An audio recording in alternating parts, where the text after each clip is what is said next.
Hello and welcome to South by Southwest's 2021 panel on the climate crisis and American cities. Thank you to the U.S. Conference of Mayors for bringing us together today. I am Jennifer Kingston, Senior Business Correspondent at Axios Media, where I write a weekly newsletter called Axios Cities. In it, I explore a panoply of issues relevant to urban areas and the people who live there, including the effects of climate change. One thing that's become really clear to me is that US cities are very much on the front lines of climate change. On the one hand, they're often blamed as being major contributors to the problem because a lot of the CO2 that gets emitted comes when you put a lot of dense buildings together and fill the cars with streets. On the other hand, cities are also among the biggest victims of the problem as flooding, rising sea levels, and extreme winter storms take ever more extreme tolls on our population centers, with disproportionately harmful effects on communities of color. Mayors, too, are very much on the front lines. When the US decided to exit the Paris Climate Agreement, something that former President Trump announced in 2017, but that didn't take effect till last November, mayors and cities stepped up to the plate, taking on a significant leadership role in crafting policies to combat climate change. We're going to hear today about some of those policies and the debate surrounding them from the people who are there crafting them. Our panelists today are Mayor Jenny Durkan of Seattle and Mayor Sylvester Turner of Houston, both of whom can give us a firsthand look at what it's like to run a city that's dealing with these problems every day. My plan is to introduce each of them individually and then to open with some of their thoughts on the subject at hand. Then we'll go to Q&A. Let's start with Mayor Turner, who tells me that the weather is finally warming up in Houston a little bit.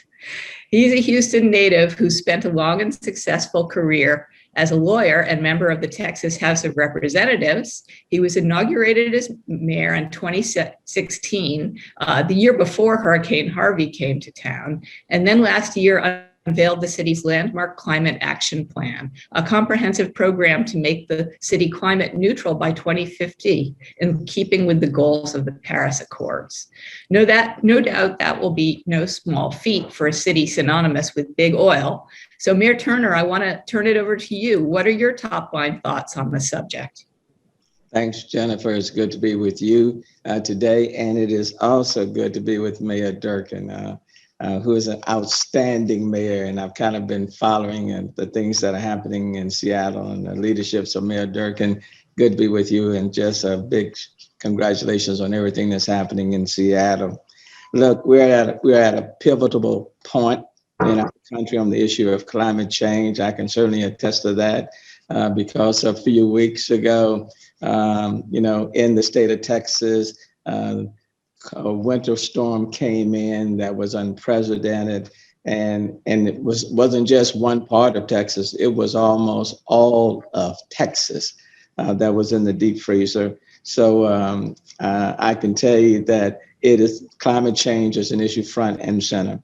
It affects on our communities, and the policies we put in place will have a great deal to say on how we respond and what the future will be like. I'm proud to chair the Climate Mayors, a bipartisan network of over 470 U.S. mayors committed to upholding the Paris Agreement and working to combat climate change through meaningful actions in our respective communities. But look, for the past 4 years, cities have led the charge, and let me underscore that. Cities have led the charge for more climate action and continue to step up when the federal government has stepped back.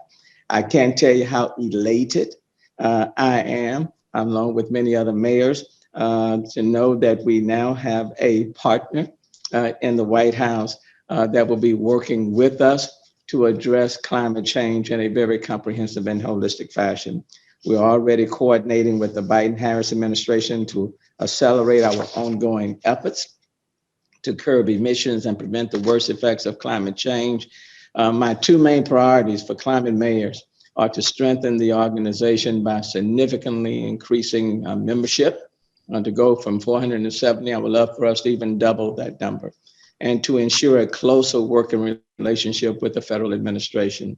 And I would love to double the number of mayors across our country, from blue cities and red cities, because quite frankly, climate doesn't differentiate based on your political affiliation. And then more specifically, we'd love to increase the number of African American mayors and mayors from Texas and central United States. We have powerful voices on climate change, and these voices need to be heard. Lastly, coordinated climate action is more necessary now than ever. This year, our cities have faced many crises at one time: an increasing warmer climate, producing more intense and more frequent extreme weather events, the global public health emergency of COVID-19, a profound economic crisis, and a national reckoning with racial inequality. President Biden speaks about tackling it through jobs. I couldn't agree with him more. The world is moving towards a low carbon economy, and we can either lead the way or be left behind. And so I look forward to this conversation, Jennifer, with you, and certainly with Mayor Durkin, to discuss all of these issues in greater detail. Thank you so much, Mayor Turner. Those are powerful and ambitious goals, and I wish you very good luck with them. Mayor Jenny Durkin is a native of Seattle who has spent her career as a lawyer, working both in private practice and as a prosecutor, including under former President Obama as U.S. Attorney for the Western District of Washington. She became mayor of Seattle in 2018, the first woman to hold the office in nearly a century. And among her most significant climate-related initiatives has been an effort to ban the use of fossil fuels in city-owned buildings, as well as in new commercial and multifamily buildings in Seattle. Mayor Durkin, welcome. Why don't you give us your opening thoughts on what we're here to discuss today? So Jennifer, thank you, and thanks for everyone for being here. And I have to echo a lot of what Mayor Turner said, and particularly, I can't tell you how great it has been to have my colleagues, my mayor colleagues across the country. You know, last year was just an unprecedented year for our country and for the world. We faced the multiple crises that the mayor had talked about. First, we had a global pandemic, which shut down governments across the globe. Businesses closed, people lost their jobs, and there was huge economic devastation. There was also the health challenges of it. Against that, here in America, we are in the midst of a civil rights reckoning that still carries forward to this day until we change some of the things that we know we need to do to dismantle systemic racism. And all of that is against the crisis of global climate change. And I want to say that I think mayors saved America in these crises, and will be mayors that can carry us forward, not just here in America, but across the globe. I have the great honor of serving on the C40 mayors and one of the North American representatives. I also was on a small group of global mayors looking at climate change and how we come out of COVID more equitable and more just. Because some of the things we'll be talking about today in terms of economic justice are on display in our country, but they're even more profoundly noticed when we go across the globe. The resources that countries have to bear against the fight in climate change, plus the devastating impacts on communities. So I think that I'm really looking forward to what we're discussing here today. In Seattle, we're doing a range of things in the battle against climate change. Number one, we have to admit that climate change has disproportionately hit our communities of color, just like COVID did and just like the economic consequences of COVID. And if we're going to talk about the fight in climate change, we have to talk about a fight for environmental justice. So in Seattle, our whole approach has been to overlay those commitments to environmental justice with the work we're doing on climate change, and recognizing if we can zero in on those areas where we know that there is the most profound impact on the climate, we can actually turn the dial. For us in Seattle, that's transportation and buildings. And so we've taken a range of things that we're doing to fight the greenhouse gases and really reduce our carbon footprint here. That include, like you discussed, prohibiting fossil fuels in new or renovated municipal buildings, as well as new multifamily and commercial buildings. We also have an electrification strategy for our portfolio of over 650 city-owned buildings. We're fortunate in Seattle that we have a clean grid, and so we're trying to use that power to also use power our fight in climate change. We've developed a recommendation of key climate indicators that can be updated in a very accessible and regularly updated dashboard so people can track how we're doing as a city.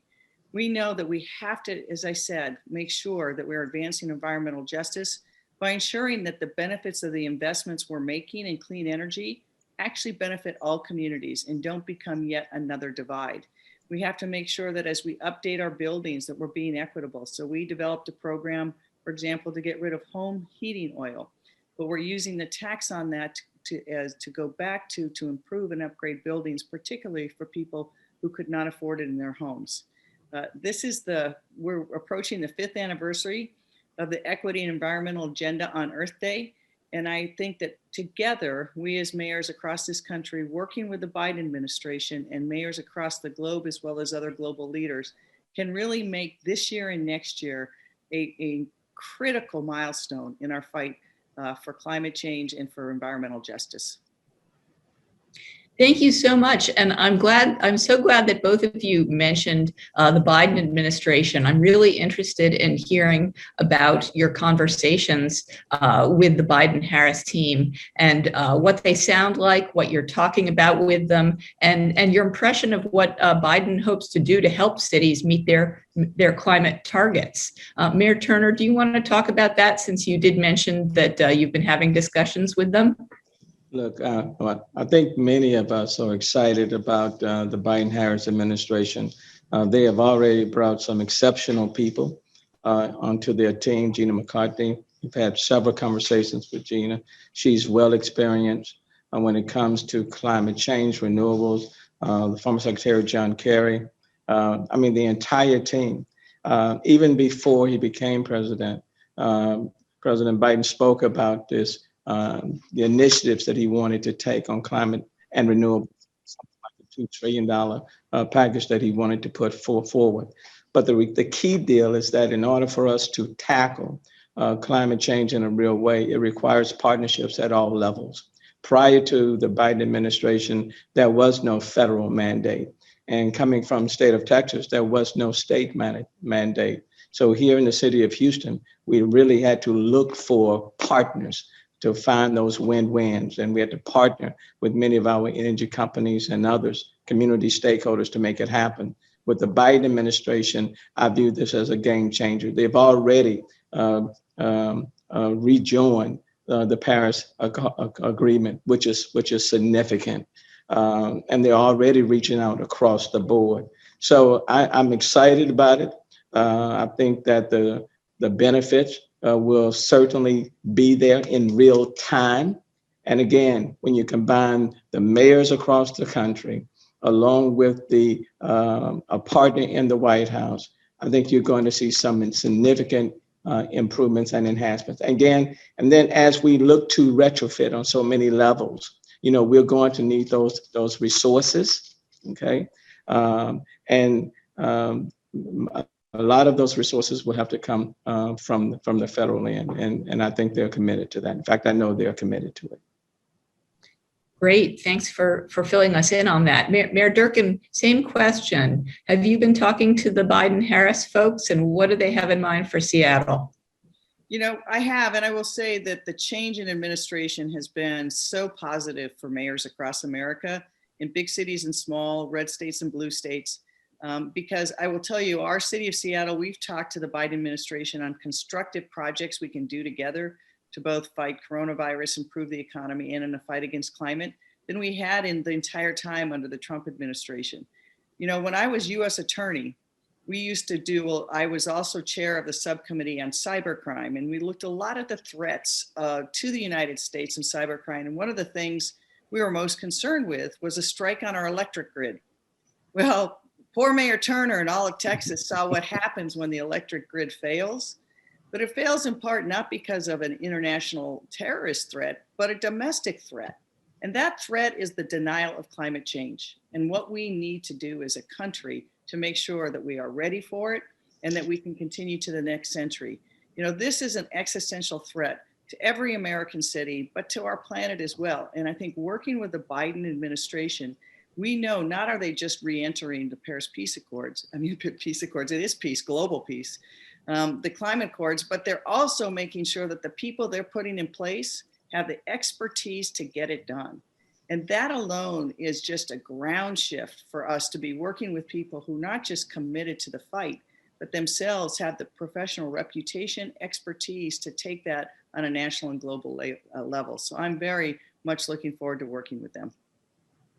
That's terrific. Thanks so much. And I'm glad you brought up some of the recent bouts of extreme weather we've had. As we all know, the quote unquote once in a lifetime storms are becoming regular occurrences. And we're seeing everything from an almost permanent drought in the West to extreme flooding and major storms in cities and large swaths of America. Mayor Turner, you're the living expert on this. Your city has been at the epicenter of it. What lessons should we learn about the needs for cities to augment their resilience, to harden their infrastructure, and really figure out how to deal with the next generation of weather events? And let me tell you, I've had far too much practice in dealing with these storms and the aftermath of these storms. When I had only been mayor for 4 months, I faced a 500-year storm. In fact, in the city of Houston, we've faced 5 500-year events in the last 6 or 7 years. And of course, from 4 months in, and then in 2017, it was Hurricane Harvey. 2019, it was Tropical Storm Imelda. And of course, not too long ago was the winter storms. The storms are coming with greater frequency and greater intensity, and they're costing even more, which means you can't just build back, because if you build back the way you were, you're building for failure. You have to build forward, and you have to recognize that the planet is getting warmer, that climate change is real. One of the reasons why we faced, Jennifer and Mayor Durkin, the event with our grid a few weeks ago, is because ERCOT, which manages our grid, they never talked about climate change. They've never even spoke the words. And so if you don't acknowledge what is happening, then you're not going to be prepared when these events occur. So for us in the city of Houston, we're working to build a stronger, more resilient, more sustainable city, community. And that's why immediately after, for example, Hurricane Harvey, we started talking about putting together a resilient Houston plan, which we adopted in February of last year. We talked about the climate action plan, which we adopted on Earth Day of last year. And then we recognized that equity is important, that these storms have a disproportionate impact on communities of color, people who are in that low-income strata. So we talked about putting in place what we call complete communities, where the focus is on communities and neighborhoods that have been underserved and under-resourced for decades. And then you marry all three of these strategies together in order to move the city forward. And we said, look, this is the energy capital of the world in the city of Houston. We recognize how oil and gas have helped to make this city and put us on the global stage. So, but at the same time, even the industry has to understand that these storms impact them in a very real way. And so we're not trying to move away, in a sense, from our energy industry, but we are working in a concerted way to move the energy industry forward. And so collaboratively, we have done some things that are moving us forward so we can meet the terms of the Paris Agreement sooner rather than later to decarbonize. And our companies, we're pushing our companies, and they're doing things that are bolder and things that 10 years ago or even 5 years ago would not have happened.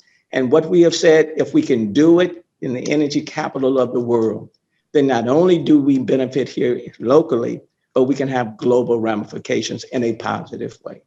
Sure.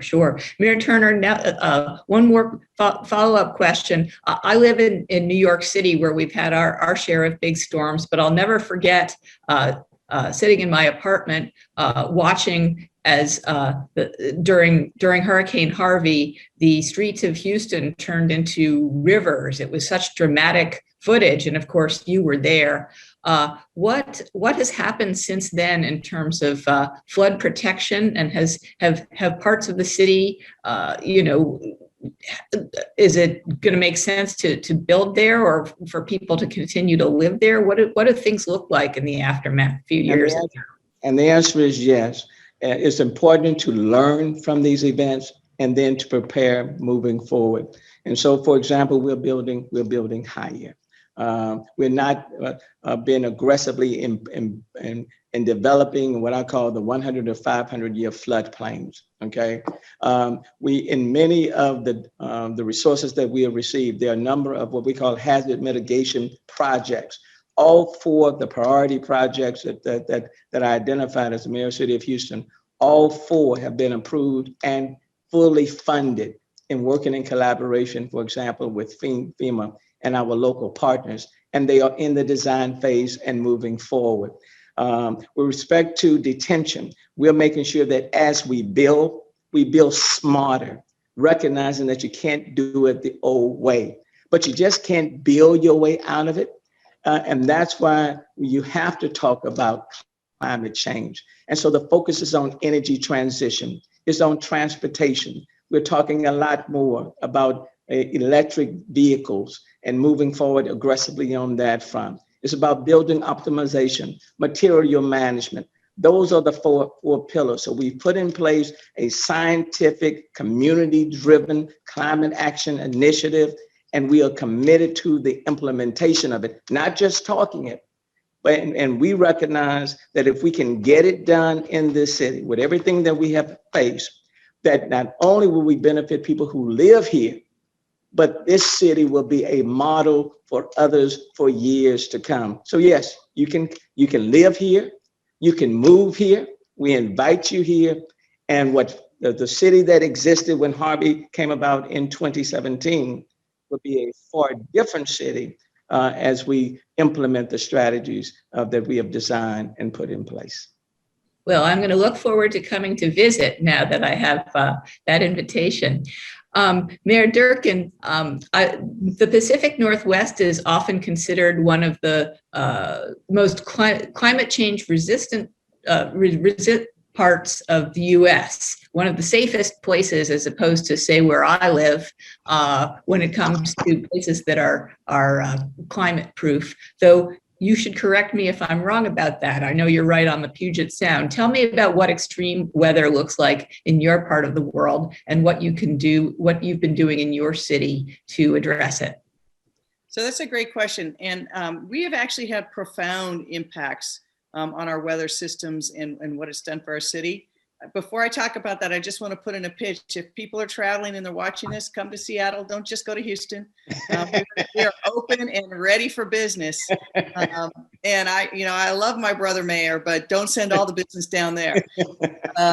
Look, it is I cannot overstate what the impacts that climate change have started to have in our area and what the trajectory looks like. First, Seattle's a port city.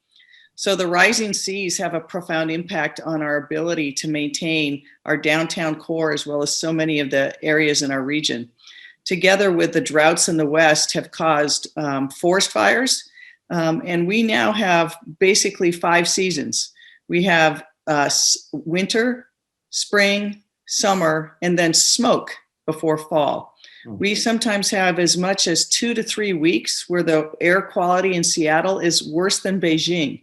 And it's a result of the forest fires that rage in Washington state and Vancouver area in Canada. And then the smoke gathers in the Seattle area.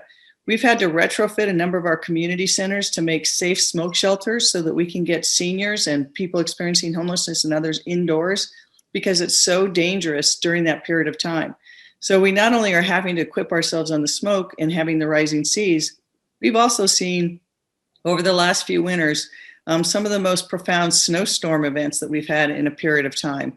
And with that comes enormous cost to the city to not just keep the roads clean, but to bring people inside, make sure people are safe. It has had a number of impacts. In addition, the droughts in the West have really an impact on that next future energy source that we have that is clean.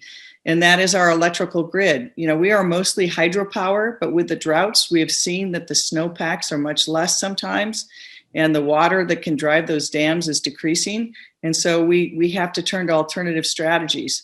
In Seattle, what we're trying to do in anticipation of that is harness the powers that we do have and look to where we can really focus.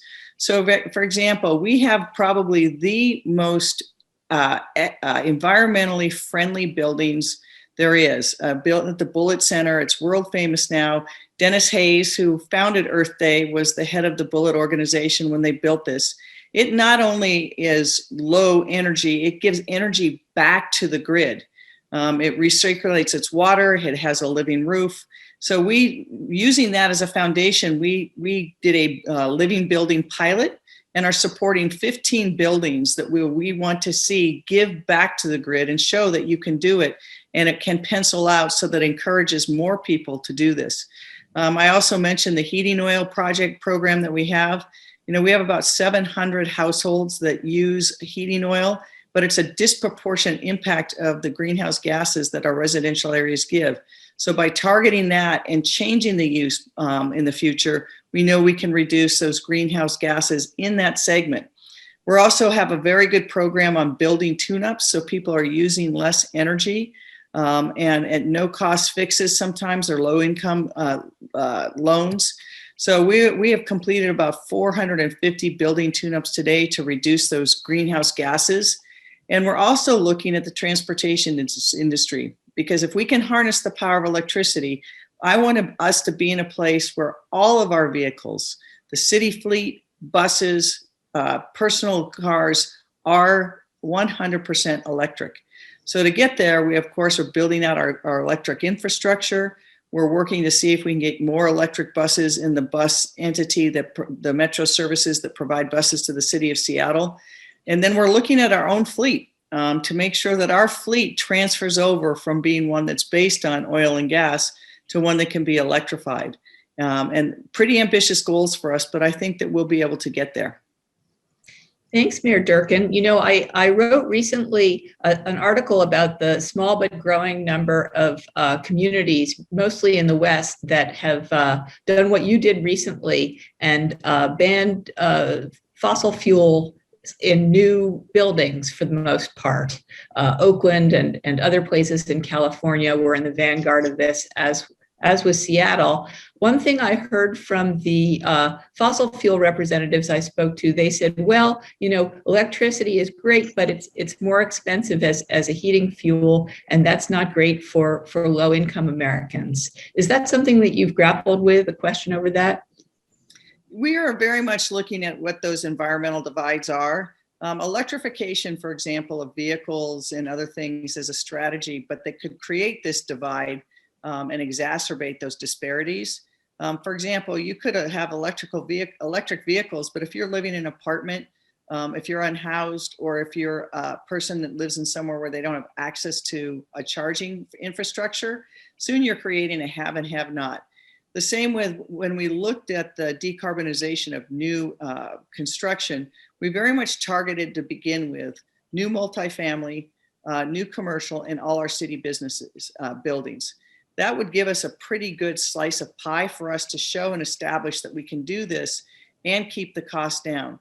I think we have to have a discussion going forward on new residential construction and how we convert residences to something. But I think you can do, I think it's an and strategy. I think you have to not just look at, you know, electric, you have to look at solar and wind and all the alternative energy sources. Great, thanks.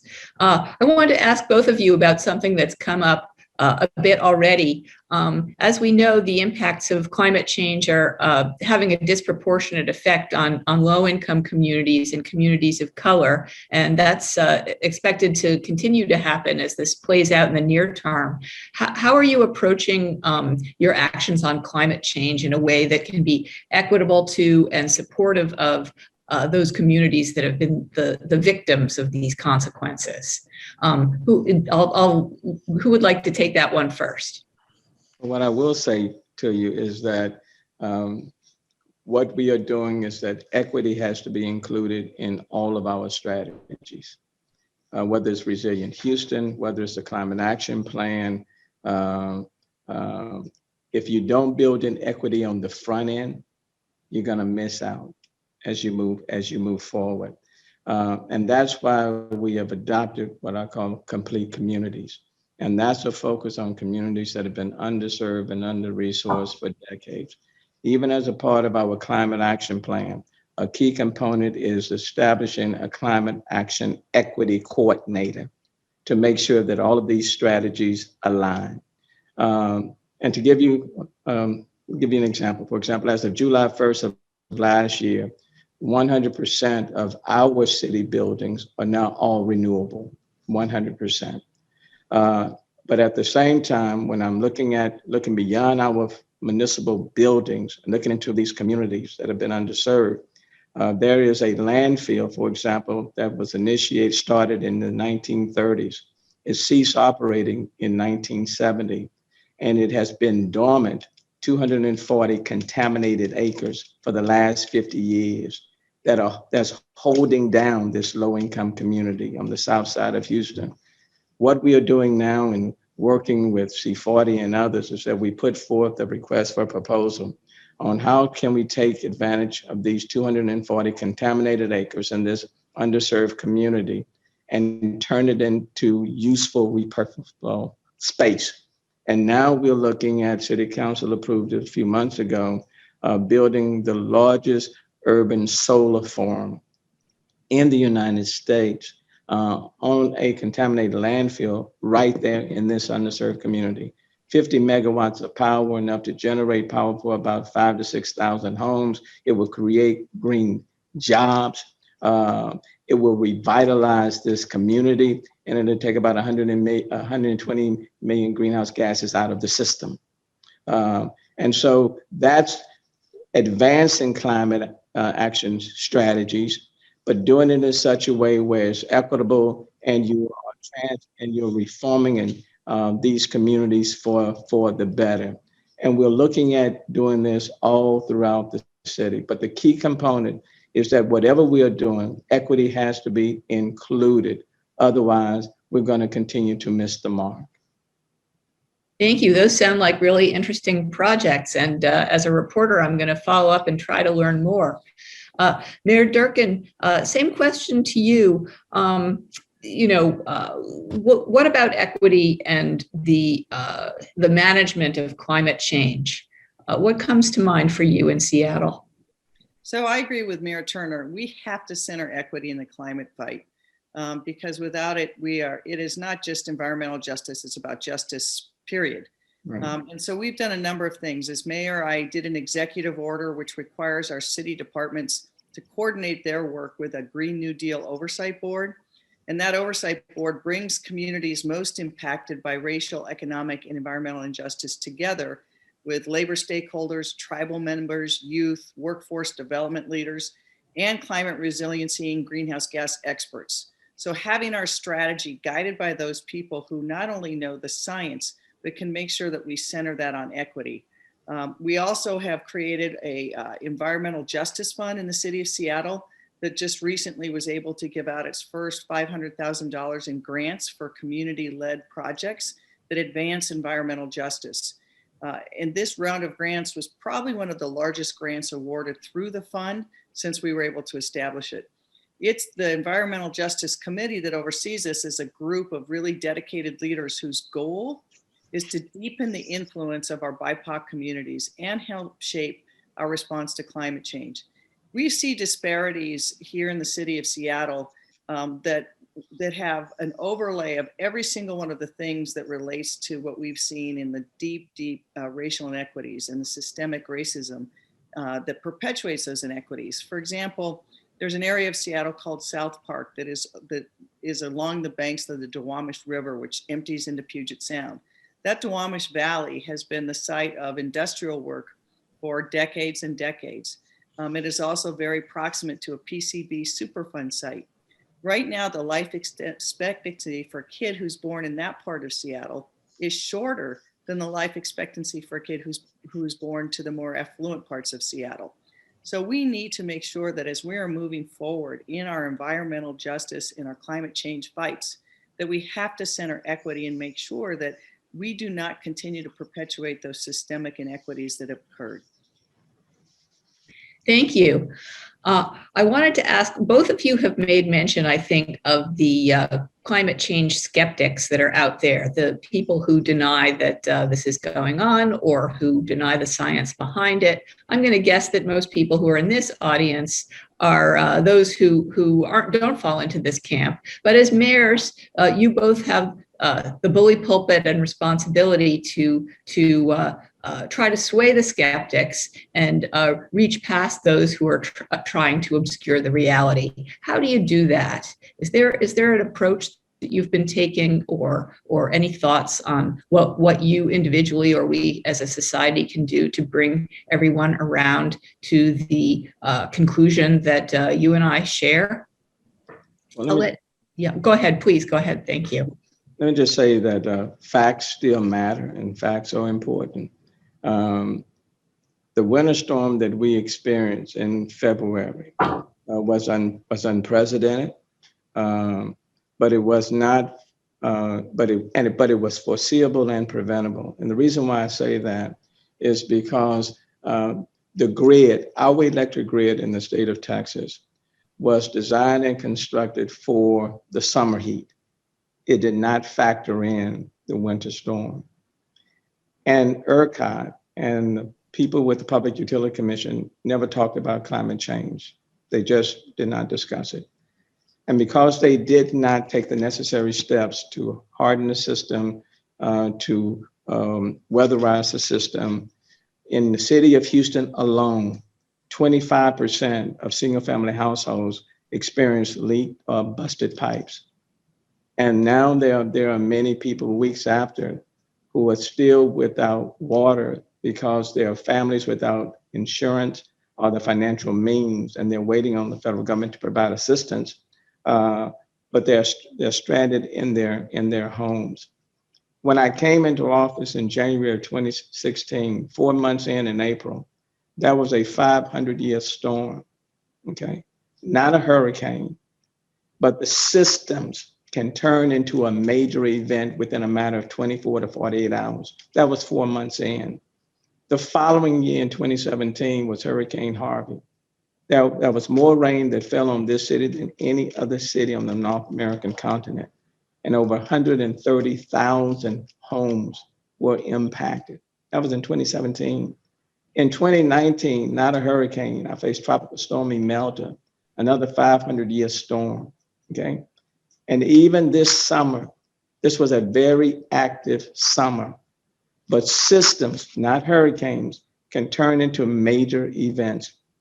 The reality is that the storms are coming with greater frequency, greater intensity, and they're costing more.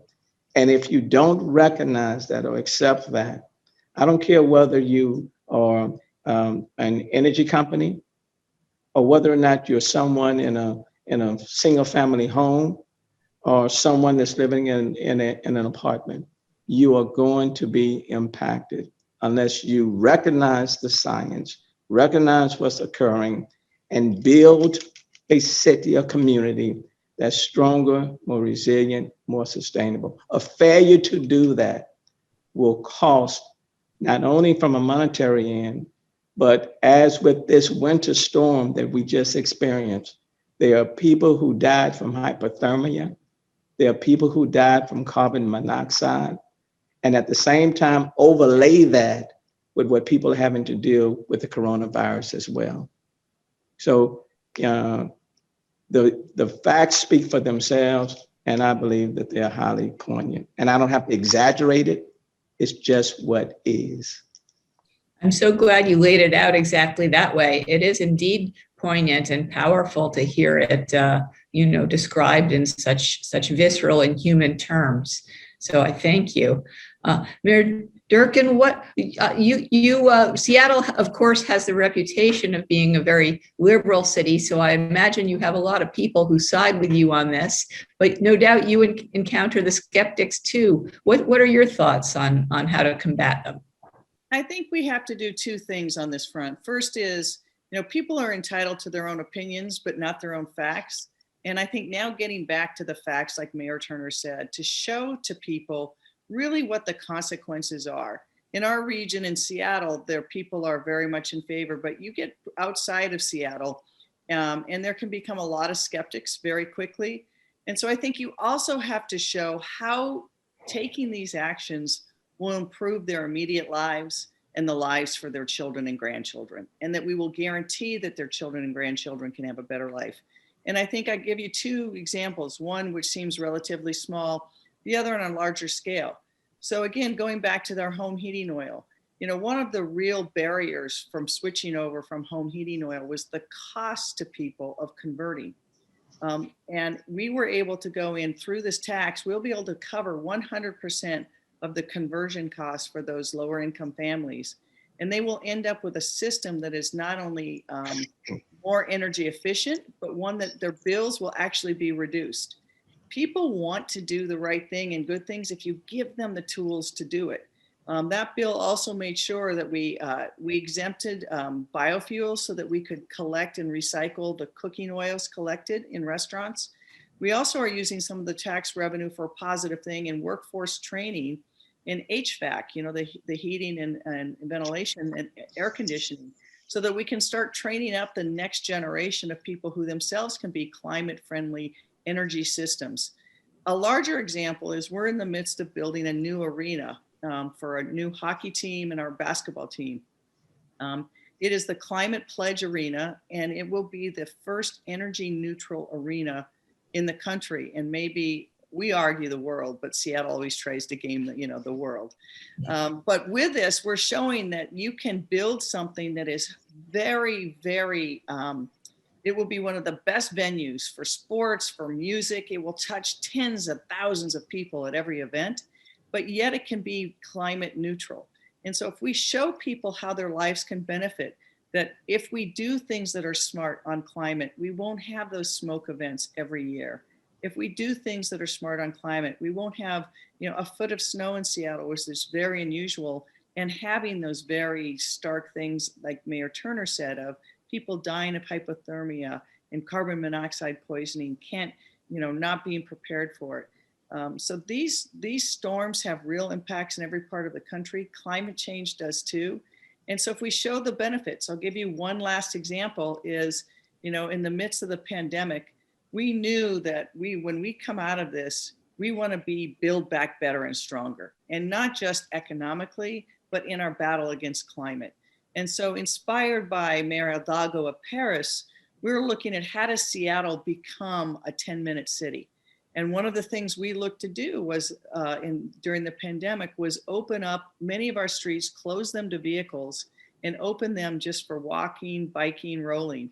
And we made sure that as we did that, we did it in every part of the city. So people saw the benefit of that. People loved them. And that will give us the ability to have more roads and vehicles turned over to people instead of vehicles coming out of this. And so I think that every step we take, if we can be thinking not just through the lens of how do we fight this fight and the dire consequences, but show people how it makes their lives better. Jennifer, can I add something else to it as well? Of course. Because I think it's also important for us to tackle the misinformation that's also put out that's affected people's thinking. For example, after the winter storm, there were some who said, well, the reason why Texas experienced the winter storm was because the windmill turbines froze, and part of the Texas grid now is the use of wind and solar, the renewables, and this is what happens when you go to renewables. Well, that was totally untrue, and that was misinformation. The reality was, for example, is that when it comes to our natural gas plants, our coal-fired plants, even nuke, that makes up about 65% of our energy portfolio. And so it's important to address that misinformation, because people assume, okay, if we move in the direction of renewables, this is what you're going to get. So that was just totally false. The other thing is that people are concerned that if we talk about renewables, then we're going to be costing people their jobs. They're not going to have jobs anymore. And that's untrue, because you have a lot more jobs that have been established dealing with renewables than even with the traditional forms of energy. And the reality is that you have a number of energy companies, for example, in the city of Houston, that are working in a very collaborative way with the rest of us in dealing with renewables and dealing with our climate action plan. So it's not about the loss of jobs in many ways. It's an addition to more jobs will be added, more higher paying jobs will be added. And so if we move in this direction, it doesn't mean all of a sudden people are now find themselves out of a job. And then lastly, it's the enhancement of quality of life. Because when we start talking about preparing for the future, more parks, more green space, which people want, getting rid of these contaminated landfills that exist in many low-income communities, many, okay? So we are addressing that and revitalizing these communities. And so their communities will be better. Those are the sort of things that we have to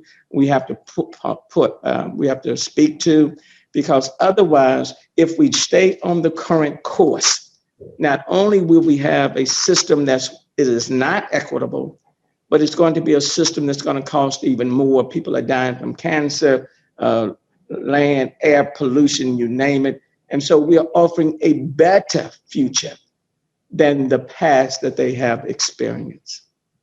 Yeah, and I'm going to riff off that, Jennifer. I couldn't agree more. And I think that people know that. And we're lucky in the Pacific Northwest being able to show those benefits. But the other way we do it is not only to counter the untrue information, but we just got to do. Right. We don't have the luxury of talking about this. We've got to take these actions.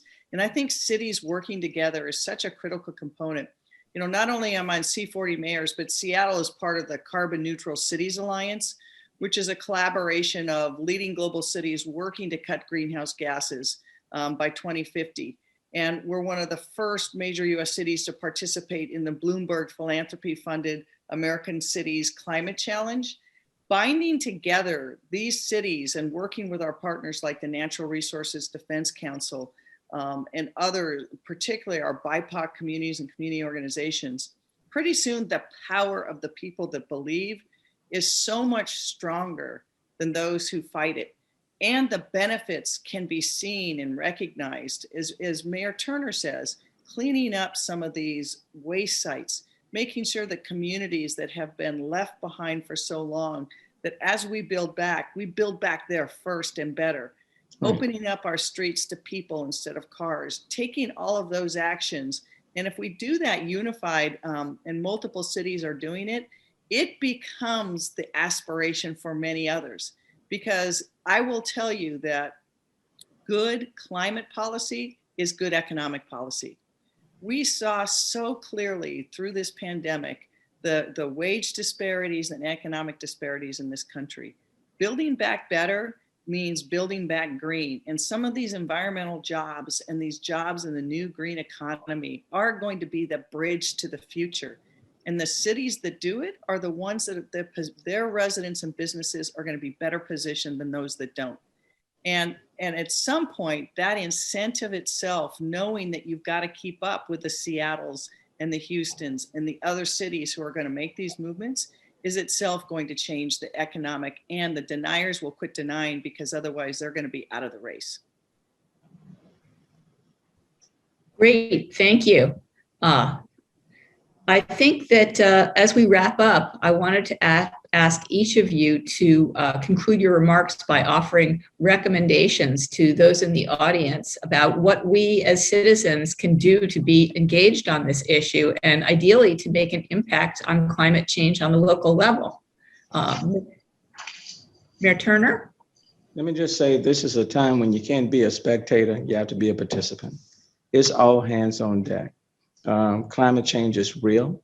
The past is just unacceptable, and we can't continue to relive the past into our future.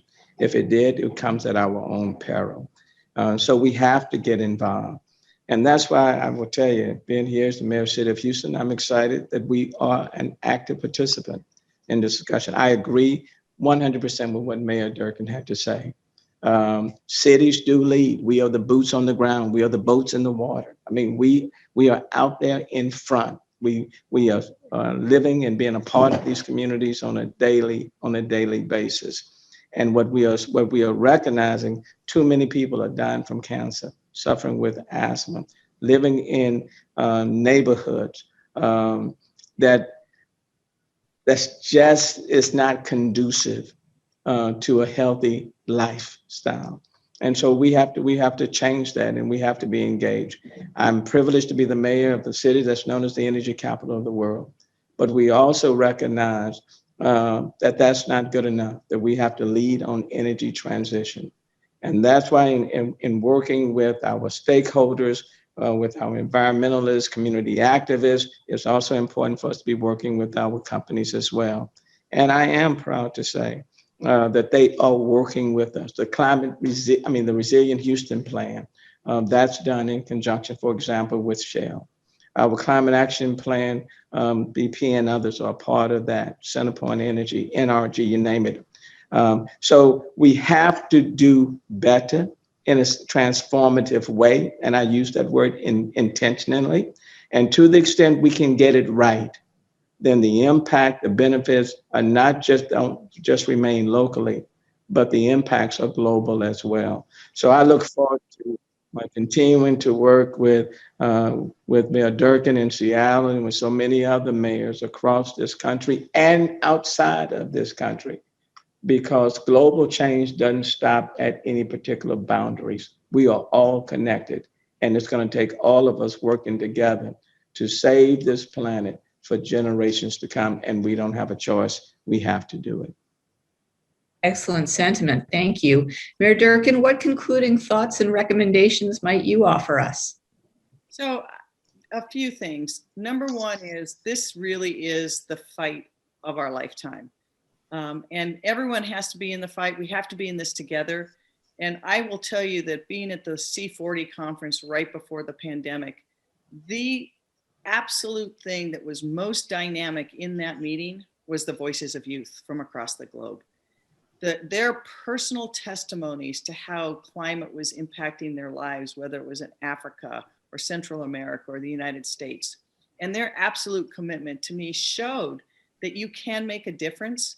And so number one is seeing that kind of activism and knowing it's there inspires me, but we have to make those choices in our lives, little and big every way. And we have to do it collectively. So not only should we be thinking about ways where you're not getting in a single occupancy vehicle, how do you support policies that make sure no one has to do that? So for example, in the city of Seattle, we are building a new light rail system. It is critical to the climate to get that light rail system in and great public transportation, but we also want to have great transportation oriented development so that around each of those stations is a place of density that has places where people can live, where they can shop, where they can dine, and creating these small ecosystems so that people really are just getting out and walking and having that 10-minute city. So the individual decisions people make about buying local sourced food matter, taking public transportation, supporting policies that support public transportation and transit-oriented development. But together, it's the collective action, because every individual's action is going to be magnified when we work together. And so I think that you have seen that there will be a new energy around this, and I use energy very intentionally on that, because that's what we need to do, is capture the energies of individuals into the collective to change how we use energy in every city and every country. And if we do that, we can save the planet. Well, the energy and passion that you both bring to these subjects is palpable, and it gives me great optimism for the future. So I thank you both for joining me here today, and this was a lot of fun. Great discussion. Thanks so much. Take care, everyone. Take care. See y'all. Be safe. Bye-bye.